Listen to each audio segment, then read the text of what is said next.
We asked our community of couples the things they wonder, is this a normal challenge in marriage or something that's not okay? I do it so they don't feel unloved, not because I want to, and we feel a bit like roommates. Not okay for intimacy to be satisfying to just one person.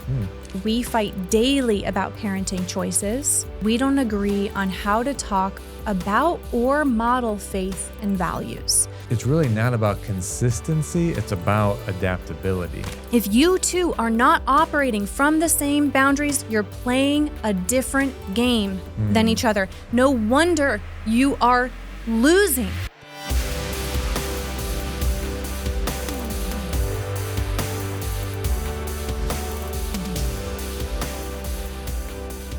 Hello and welcome to the Empower Couples podcast, where here you get modern, non-boring relationship advice for you and your partner to communicate like pros, fight smarter, and stay on the same team no matter the challenge that you face. I am one of your hosts, Aaron Freeman. And I'm Jocelyn Freeman, but you all just know us as the Freemans. We asked our community of couples the things they wonder, is this a normal challenge in marriage or something that's not okay?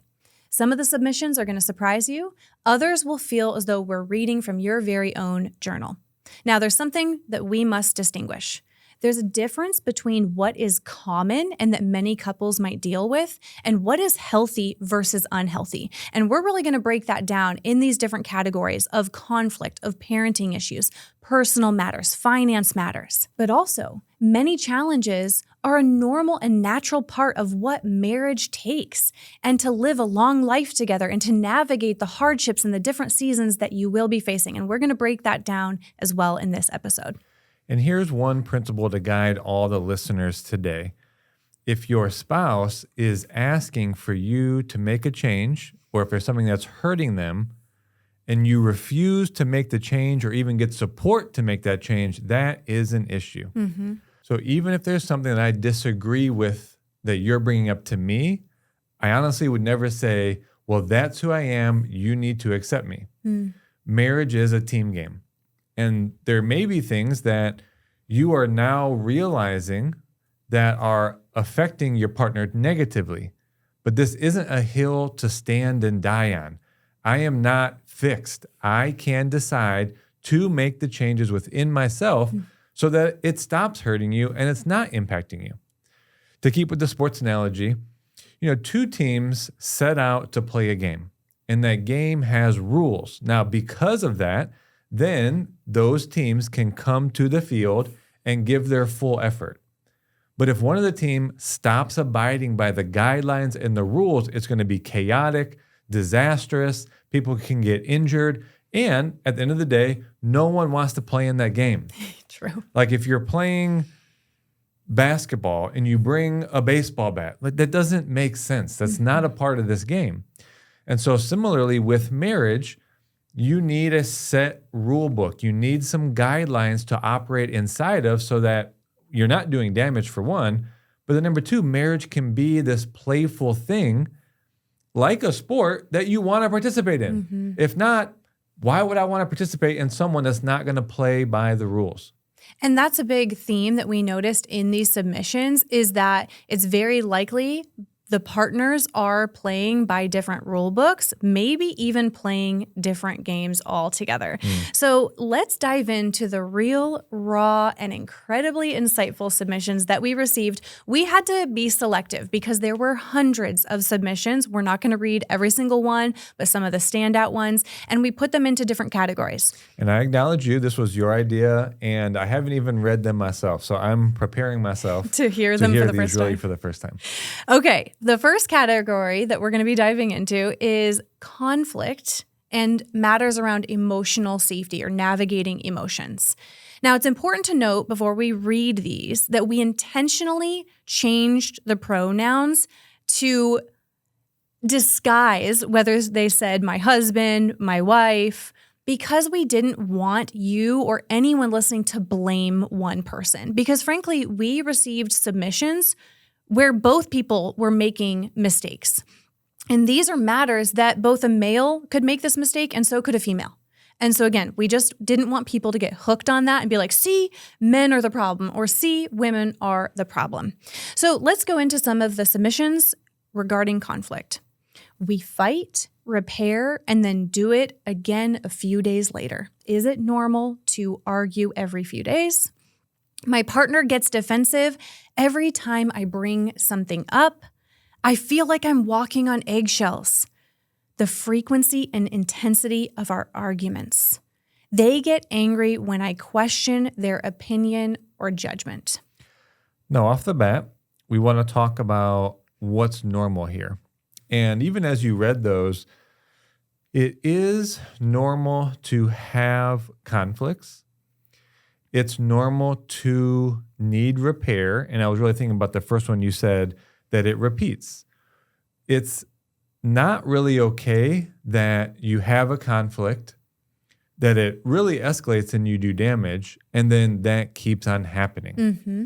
So what's normal is that it comes up once or twice, you recognize a pattern, but it's very unhealthy to keep letting that go over and over again. And especially if you're one partner where, your spouse is bringing this to your attention, this is not a place to say, this is who I am, refuse to really look at it, because honestly, it's not okay for your partner to say, this is hurting me, and then to keep having that go over and over and over again. Yeah. So even the way you phrased it, if something comes up, we repair and it repeats, well, my point would be, well, you're not actually repairing. You're not doing the full repair process. Yeah. Now, if you're a listener, you know our repair process.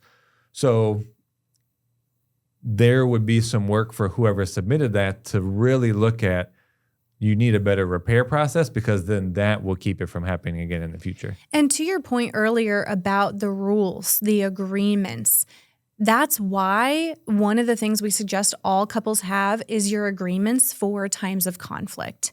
That means literally writing down what are, and we like the number 4. 3 is too few, 5 is too many to remember. So 4 agreements for times of conflict. These are the rules. This is how we fight fair. And that is something that really made a difference in our marriage personally was, okay, yeah, we're going to disagree. You've probably heard us say in other podcast episodes, expect to trigger each other, expect to disagree. That is a part of marriage. What is not okay is, to Aaron's point, continuing the same repetitive patterns that hurt each other. The yelling, the name calling, the escalating things when it was really a simple topic that any couple should be able to discuss. You're not then navigating your triggers. And listen to our other episodes on navigating triggers. Go into our resources on that. We're going to actually mention some resources later on. The other theme around conflict that was submitted quite a bit was around, is it normal to not talk for 3 days after an argument? Or my partner won't talk for a week and then they just move on and there's no acknowledgement. Now, here's the thing. It's normal to need a little space after conflict. Within reason, we personally believe that it should ideally not take any more than maybe a few hours, maybe a good night's rest if the conflict happened in the evening. To go days is hurtful. It is painful, and you know it. I mean, I don't enjoy being disconnected from you for a few hours. It hurts. I'm less productive. I'm not as good of a parent. I'm losing my life, my experience of life. It's painful to be disconnected. So again, it's normal to need a little space. We believe that should ideally be within a few hours, maybe a good night's rest. To take days, or to the other submissions, for there to never be any acknowledgement, just thinking, oh, well, we haven't talked in a week, so we might as well move on. We've got plans this weekend. That is damaging. That will hurt your partnership, because those things don't just disappear. They change the way you see each other, the perception that you have. You start to create these different ideas and stories about each other. There's less emotional safety. And you know what, frankly, it's going to be there the next conflict. Something else triggers you, and now it's like, oh yeah, well, this happened. You brought that baggage with you. Now, before we go to the next category, we want to actually give you a couple of what to-dos then, right? So we've broken down a couple of distinguishing factors around conflict, what is not okay and what is normal. what to do. Space is okay, but you want to get better at regulating your emotions. If it's taking you a lot of time to be ready to repair, then you could get better at regulating your emotions. Do you stew? Do you catastrophize? Do you villainize them? Instead, let me do something more productive. Go on a walk. Do I talk to a trusted mentor? Not gossip to your friends, but talk to a trusted mentor or a therapist. Do you journal? Do you exercise? Something more productive with your emotions so that you can get your heart in the right place and be ready to repair? And you've also heard us say this on other podcasts. It's really about your communication. So space is fine, and especially the space to regulate your emotions, as you're saying. You just want to communicate. Hey, I'm getting triggered here. I need some time. The more you can designate a period of time, hey, I'm just going to take an hour, or, I'm going to consider this, but I have to move into the workday. So let's come back to this at the end of the evening. You have to acknowledge that you're taking space. And so long as you communicate that space, then that's healthy. Not saying anything, that's not okay. And then if you give a time, then you need to be the one to reinitiate that conversation for repair. Now, again, repair is a big topic. We're known for that. So we'll leave you to find the episode or find the guide about repair itself. But it's really about communicating that you need the space and how much time, reinitiating it. And then lastly, I would say it's really about taking and shortening the amount of time that it takes to reconnect or repair. So again, we'd say over a day, not really okay. But if you need that sleep, okay, as long as you've communicated it. But what you do now, the goal is to shorten it. So if it is taking you a day, get this to 8 hours, 6 hours, 4 hours, 2 hours. Okay, and I would say you and I are probably around 20 minutes. So that would be, for me, the goal of, yes, we have conflicts. Yes, we have tensions. Sometimes we do escalate, but we have our agreements in place. So the healthy thing is to communicate, come back, repair. We're on the same page with each other on what we needed. This is really a healthy conflict. Now, I know some people are thinking, okay, those agreements. All right, Freemans, number one, how do we create those? How do we keep those and implement those?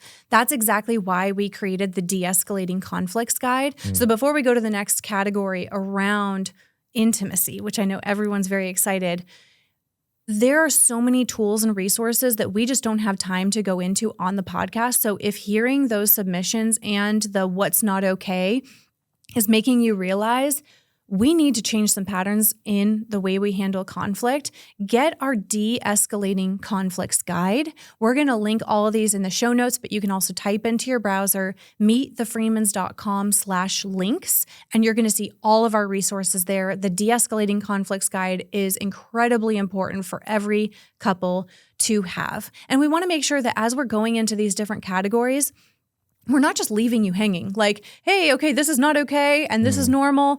And then you're like, well, what do we do about the parts that are... figure that out. So we're going to mention one or two resources with each of these categories, some of them being our resources, a couple of them even being outside resources for different categories. But should we get into the intimacy category? Yeah, and I'm sure there's anticipation around this category. And I'm also acknowledging that it's probably very vulnerable and we want to be sensitive about this area. Absolutely. So we're specifically talking about physical intimacy and desire for each other. So just some sample submissions of things people said. 1, we haven't had sex in 10 years. Another said there's been no intimacy for 2.5 years. I do it so they don't feel unloved, not because I want to.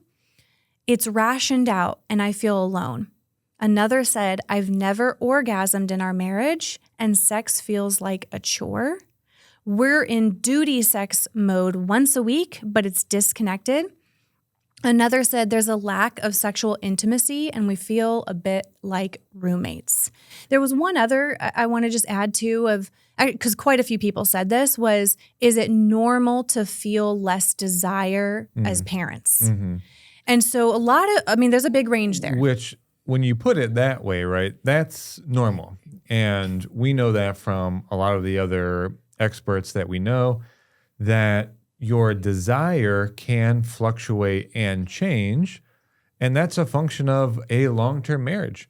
That also happens, and I hope probably a lot of women are like, okay, finally, someone's just really hitting on it. That changes after childbirth. So it is normal to have fluctuating and changing desire over the course of your marriage and after childbirth.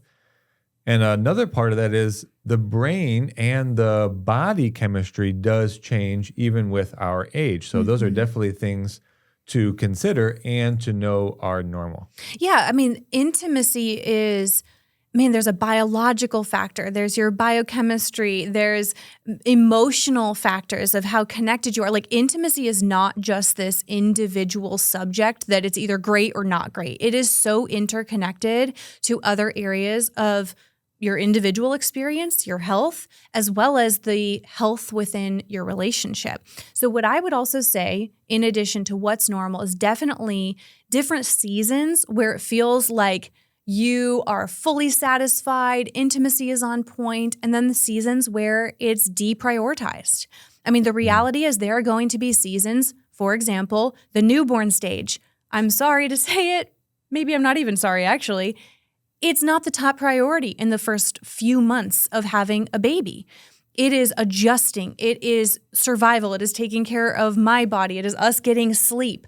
So there will be seasons. Other seasons could be if one of you is ill or there is a major stressor that you're dealing with, whether it's career-wise or a family member. So there can be seasons where intimacy gets deprioritized. The thing that we would want to distinguish as not okay, as it can be damaging to your relationship, the fulfillment, feeling truly like romantic partners. Self-confidence, self-image, value, worth, I would say too. Absolutely. I know where we're about to go with this one. Yeah, is to just feel fulfilled in a partnership, to not stay stuck in that like roommate experience for too long, is when it gets deprioritized for too long. Now, that time. Well, let's be more straightforward. Yeah. It's not just deprioritized, it's that it's not happening. Yes. So it's really not okay that it goes on, that is not having sex and not being physically intimate is not okay for long periods of time. Right. And again, outside of the things that you mentioned, there can be illness, there can be injury and things like that. But to go probably more than 2 weeks or a couple of weeks without being intimate, or at least communicating to your partner like why you're not intimate or why you're not feeling the desire, or at least communicating that that is an area that you want to talk about. It's not okay to avoid it. It's not okay to just, fluff it off and act like your partner can't bring up these things. All of these things are really not okay and are going to be very detrimental to your marriage. You brought up such an important point, which is the not communicating about it. If you two communicated and said, because of what's going on, whether it's within our relationship or outside the relationship, like an outside circumstance, because of this, babe, like, I just want you to know, like, intimacy is off the table and you understand that. There's like agreement there. If that's not the case, and what you just said of like you're either avoiding the conversation or you guys get defensive about it or dismiss each other's feelings, that is going to impact the satisfaction and, again, the connection in your relationship. So, okay, do we have like an agreed upon pause just because of what is going on? If not, then you know what we need to do? We need to address, why is intimacy lacking or not as satisfying, or we're not feeling the desire? And that can, again, be related to many different factors. So some of the things of what to do. Let me add mine, because I know sure. you have some more probably medical things as well. Yeah. But you really need to be monitoring the area of intimacy together and do it on a frequent enough basis. That is why we have this area in our family meeting, our quarterly check-in, so that you're making sure that intimacy satisfaction does not go down more than, a month or a couple that go by.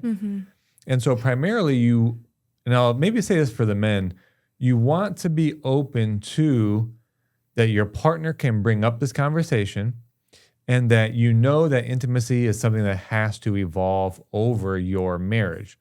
And to be transparent, this is a conversation that you brought up to me.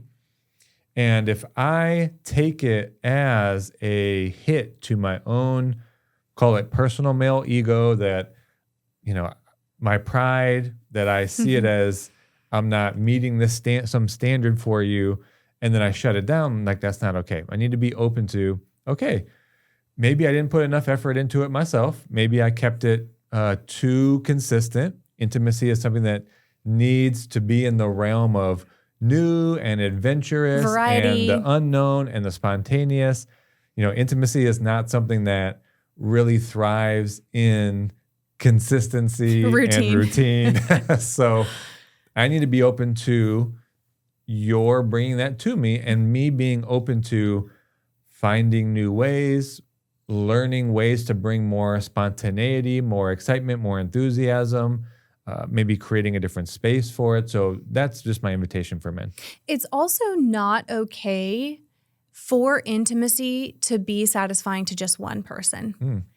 If that is a reason that one of you is not feeling drawn to being as intimate, is around satisfaction and is it fulfilling? Because a lot of submissions were around like it's, kind of out of obligation or out of duty or to make my partner happy, then there's a deeper conversation to have about how do we make sure it is satisfying and fulfilling, not just at a physical level, but at an emotional level. So let's get into some of the what to do. So to what I just said, if you realize, I think the desire is lacking because I don't feel connected to my partner or intimacy itself is not satisfying to me, talk about it. Have an open conversation. Be curious.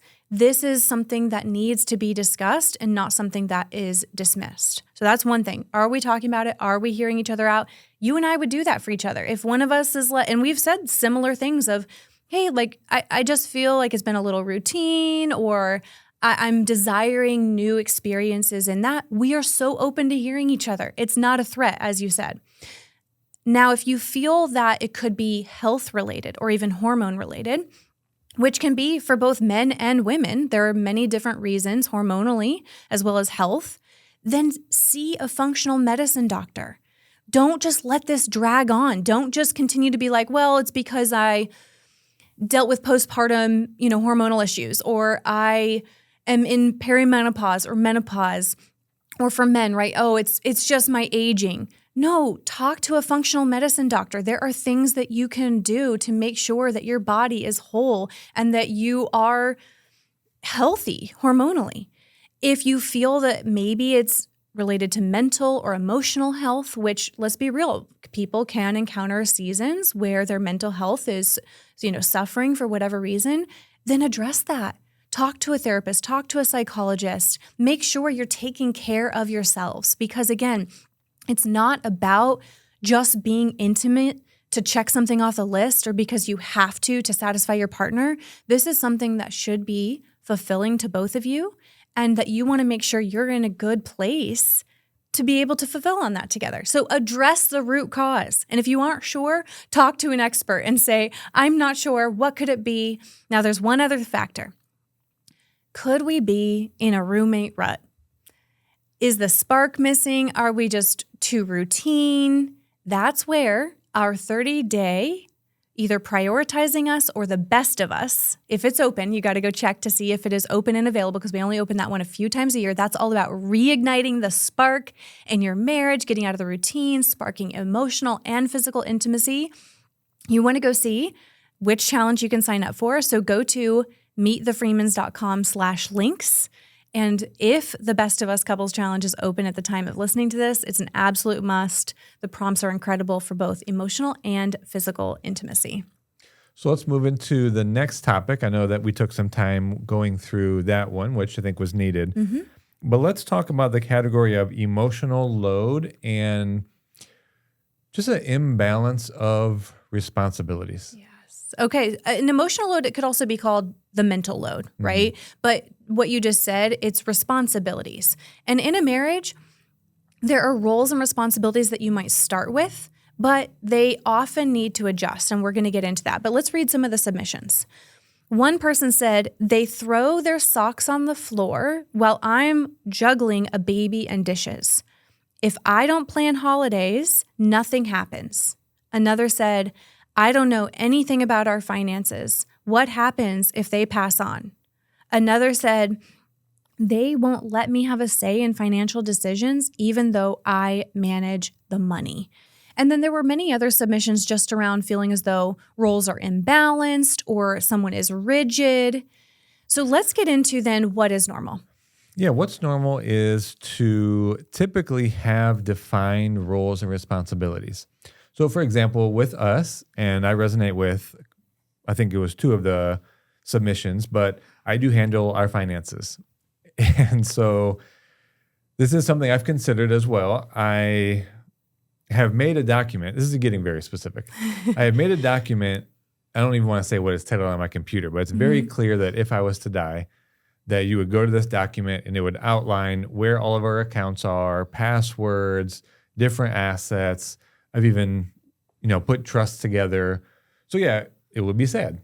And that would be a big burden on you because I'm the one that usually handles the finances. And again, it is common. It's common to designate one person to handle the majority of one area. Finances is obviously probably the most standout. The other one I think women would say would be parenting. Mm-hmm. And that one has some nuances, right? Mm-hmm. You can't say, oh, you handle the parenting and I'll be over here handling finances. But it is normal to designate these roles.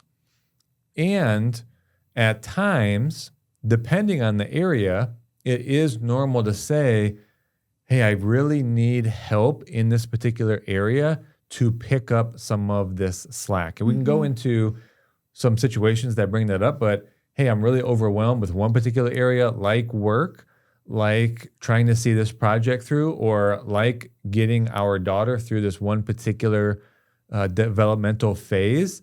And I know my tasks are to say, do the dishes or wash the clothes or keep a part of the house clean or pay the bills and finances. But I'm really overwhelmed in this area. And, I really need you to pick up some of the responsibilities that I normally do. Yeah, I think another factor of what's normal is a temporary imbalance. Mm-hmm. Temporary. Again, that'd be very circumstantial. Something is going on. And so one person is needing to carry more of maybe several areas within the relationship. But let's get into then what's not okay. Mm-hmm. And the first one that I think is really important to call out is it's not okay to have a power imbalance. That one person is secondary to the other. There's one person who's in charge of one area or even many.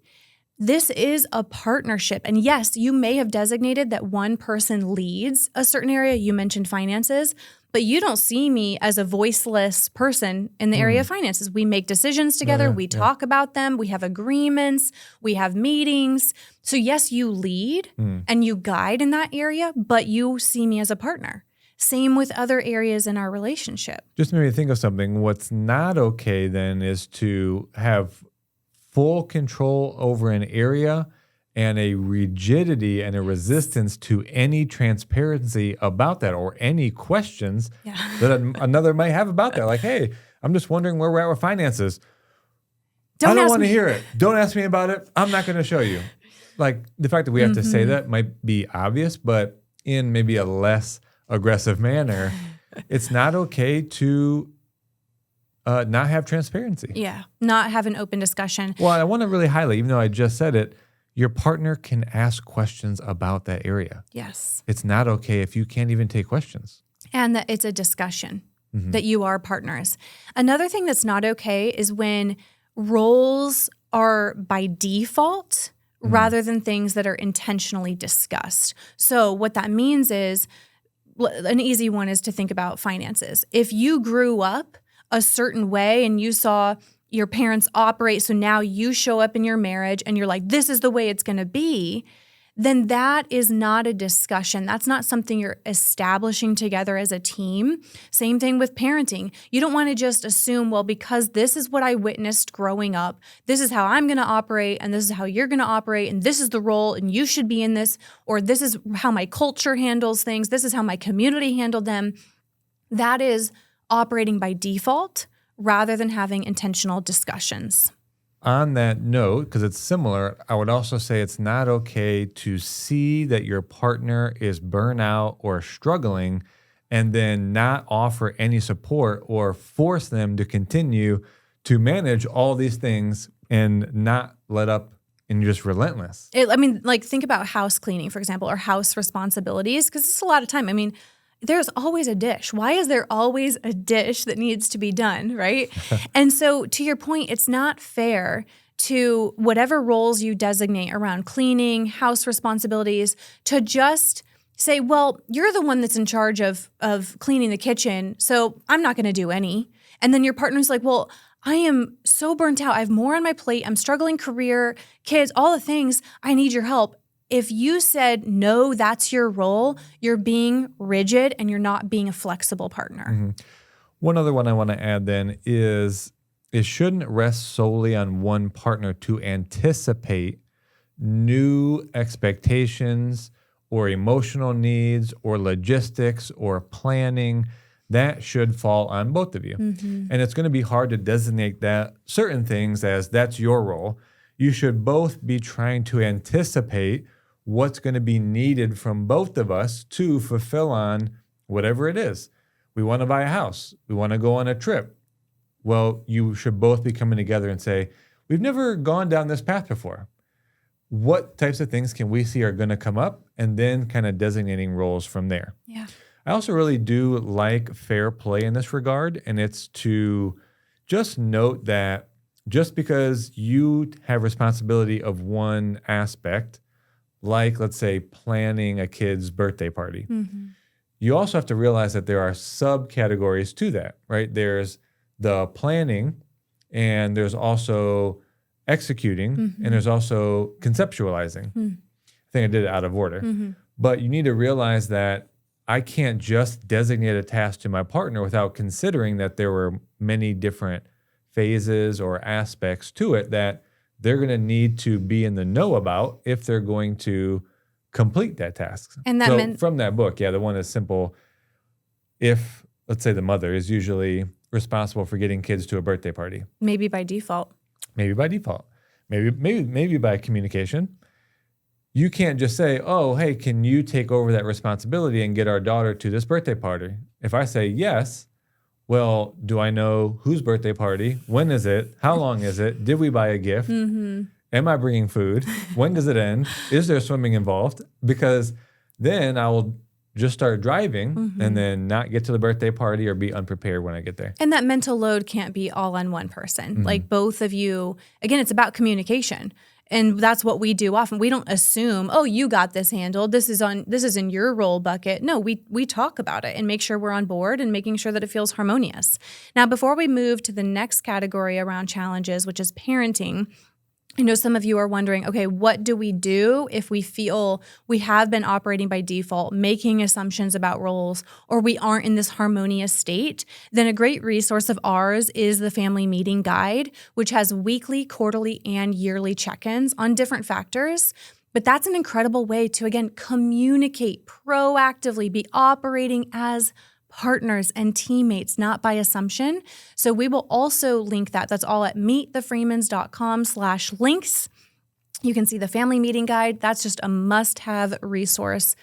Every couple benefits from implementing the family meeting process. It's a game changer. Mm-hmm. All right, let's move to the next category, which I am very excited about because I know we both are, but very passionate about parenting. And this is a big source of conflict that can show up, and many couples don't even anticipate that it will be a source of conflict because you date, you get married, and you think you're aligned on so many things, and then there's actually the experience of being parents, and then new things arise. So reading some of the submissions, one partner said, they criticize how I parent constantly. Another said, we fight daily about parenting choices. Another said, they yell at the kids and say it's necessary. They don't respond to our upset child. They just walk away. Another said, we don't agree on how to talk about or model faith and values. Another theme that's very common, not only in the submissions, but we even see in our coaching, is that they will argue about parenting in front of their kids, like correct each other. And so there's things that you can do to really show up as a united front. Now, what's normal is to struggle a little bit to consistently implement the parenting strategies that you both have agreed on. And that the reason for that is that parenting is challenging at times. Our kids are going to go through so many developmental stages. You're always, charting new territory. You're constantly have to shift the playbook because one method that worked before is no longer working, the new stage, their personality. So it's normal to struggle to be consistent with the strategies. I would even say that I think that's part of it, right? Even we realize that it's really not about consistency, it's about adaptability. Yeah. So I think once we realize that and you understand, okay, that's what's normal. Like we're going to have stress, that it's not really consistent because our baby or our infant or our toddler is changing so fast that we have to change our own approaches just as often. Or teenagers. Like it's a whole other ballgame. We're not there yet, but I'm sure. So what's normal is to have to adapt. As adults, we don't always do best with that idea. We like consistency. We like things to be peaceful. So what's also normal, I would say, is to have some tension, to be in a season where your love accounts feel a little bit lower, and maybe to be shorter with each other. I would say it's also normal to need your communication to be quicker, and then people get into issues and get into conflicts faster because of that. So I would say that's why your communication has to be effective, because you can be low energy, you can be low on sleep, you can have just dealt with a lot of emotion from a child. You will need to communicate something quickly to your partner. Maybe you need to even tag in and tag out. And so your tone can be short. And so what's normal is all that. And you need to be more flexible in, I think, having grace for all those things. As you take us into what's not normal, I think it's really not okay to be rigid, especially in the early days. So well said. Another thing that's not okay is disrespecting each other's parenting in front of the children. That includes making remarks, like disparaging remarks about each other, or even kind of putting each other down in front of the kids. That is not only damaging to each other as partners, it's very confusing to the kids. Another thing that's not okay is consistently failing to implement the strategies that you've agreed on. So we said it's normal to struggle to be perfect with the strategies. You're going to have a day that it's hard to regulate your emotions and you say something more frustrated to your partner or to your kid. But Both, to both, but to consistently fail. And you guys agreed on the strategies, right? And I'm going to go in for a moment on just some strategy points that we personally believe in around parenting. But if you constantly be like, well, I was upset or I was frustrated, I was stressed, the kids are supposed to listen. You agreed to the parenting strategies that you guys came up with. And so you need to have some accountability and to change those patterns. Another thing that's not okay is blaming the children for your stress. I know you're exhausted from work. We feel mentally tapped out a lot of days as well. We're deeply passionate about the work we do, but sometimes I'm mentally tapped out. Sometimes there are things going on, whether it's another family member or whatever, that I'm stressed. But it is not our daughter's responsibility to tiptoe around my feelings. That is our responsibility as adults. So I think it's probably a good place just to designate with parenting, right? And there's different philosophies around it, but essentially there's the range of structure to flexibility, and then there's the love to authority. And so, that's where you get the permissive, you get the neglectful, the authoritative, and the authoritarian parenting styles. And that's not the point for us to go into that.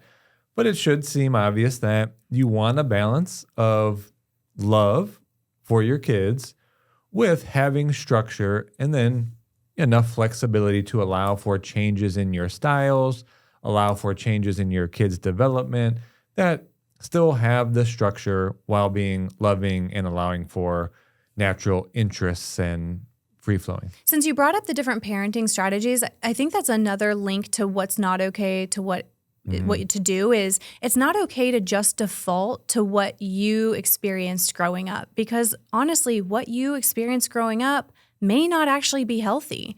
And so just passing it on because you're like, well, my parents turned me into a tough, resilient person, so it was okay. Well, maybe not actually. Maybe there's certain damage that you haven't addressed. So this isn't a whole podcast episode on parenting, but we do want to say research the parenting styles. Don't parent by default.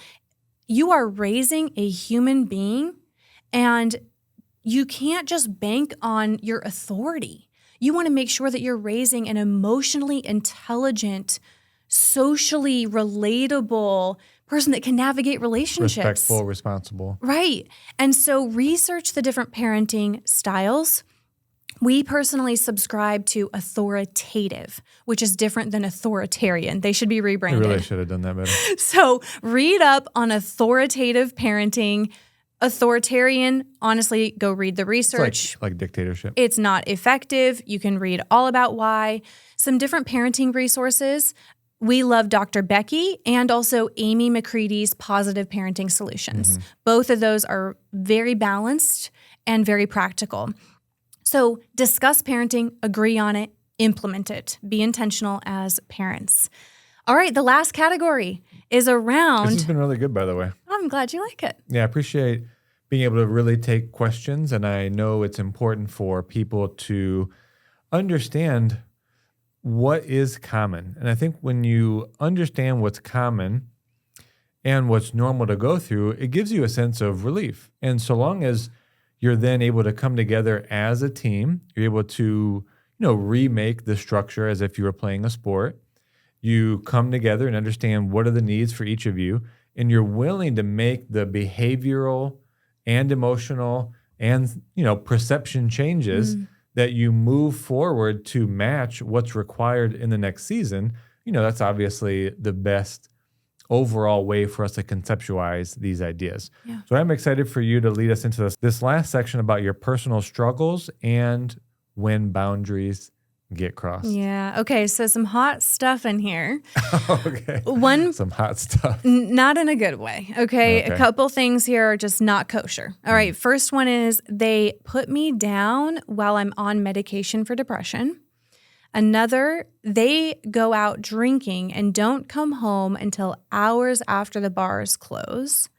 Another said they lied about inappropriate messages with another person and then gaslit me.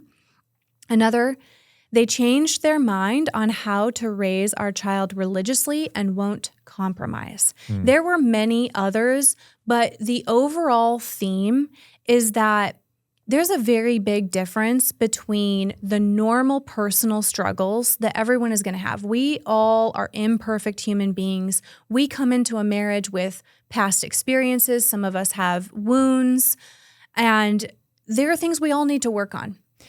What's not okay is to not address those things, whether that has to do with addiction, mental health challenges, toxic, unhealthy behaviors like putting your partner down, name calling, and just blaming your past circumstances or how you're raised. None of that is okay, because overall, it's not okay to cross boundaries in a marriage.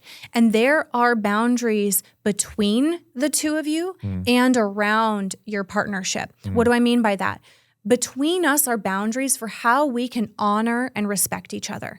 I am crossing a boundary of honoring and respecting you if I call you names, if I am putting you down, if I am yelling at you. That is an invisible boundary between us that does not honor you, and it damages you, and it damages our relationship.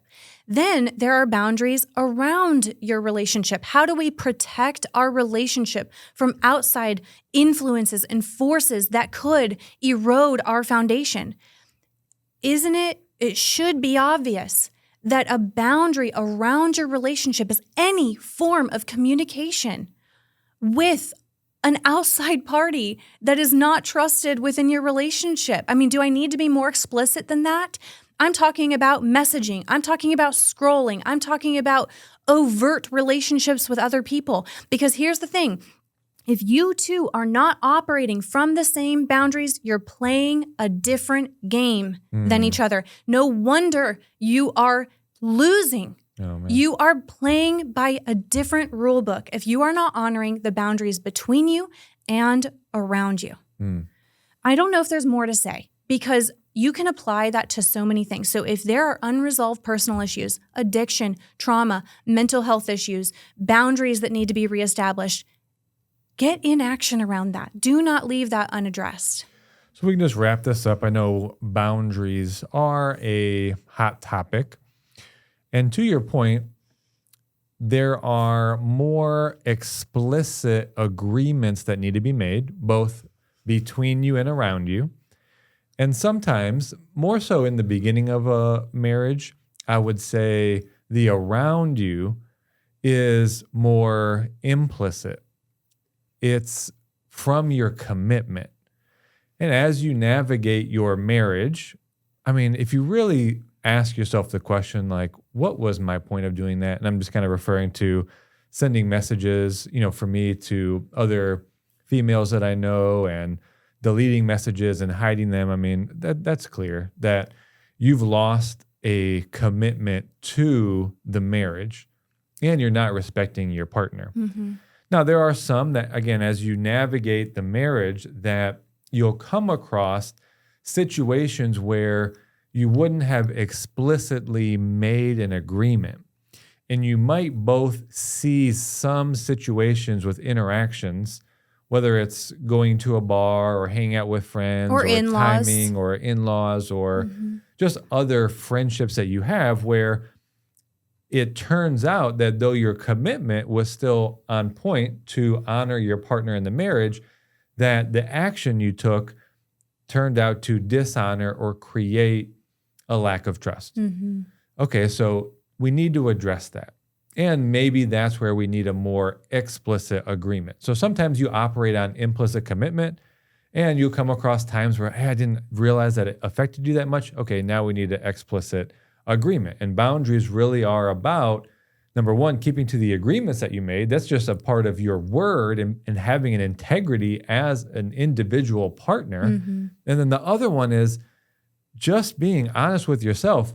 Am I acting from a commitment to honor my partner in the marriage? And from that, I should be able to measure whether going to this place or this timing or not communicating about it or seeing this person in a weird setting should be pretty clear to you. Yeah. So under this category, our advice is to talk to a professional. If you are struggling with any personal matter that is affecting your relationship, seek professional help because it is impacting your relationship. Discuss and create agreements, what your boundaries are. And if you aren't keeping the agreements, you're not honoring the boundaries, again, you're playing a completely different game and you're going to lose. We covered a lot in here. I mean, we could do hour-long episodes for every single category. We want to say thank you to everyone who submitted anonymously in this. And there will be follow-up. We're going to read even more of the submissions. We're going to create offshoot, episodes. So there's more to come because there was a lot of really vulnerable and honest responses in there that we want to do our best to address. But we really hope that you took away some themes around what's normal, what's not okay to continue within a partnership. And we also hope that the resources are helpful because these are things that you need to get in action around. Again, if you want to look at our resources for several of the categories and topics that we discussed, go to meetthefreemans.com/links from our guides, our couples challenges. Come to our next couples workshop in person. Spend the day with us. But you're going to be able to really look for what is best for your relationship there. And we also mentioned some other outside resources.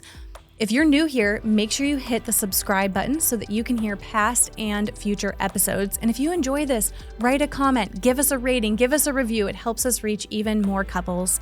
And with that, you guys, we will talk to you on the next episode.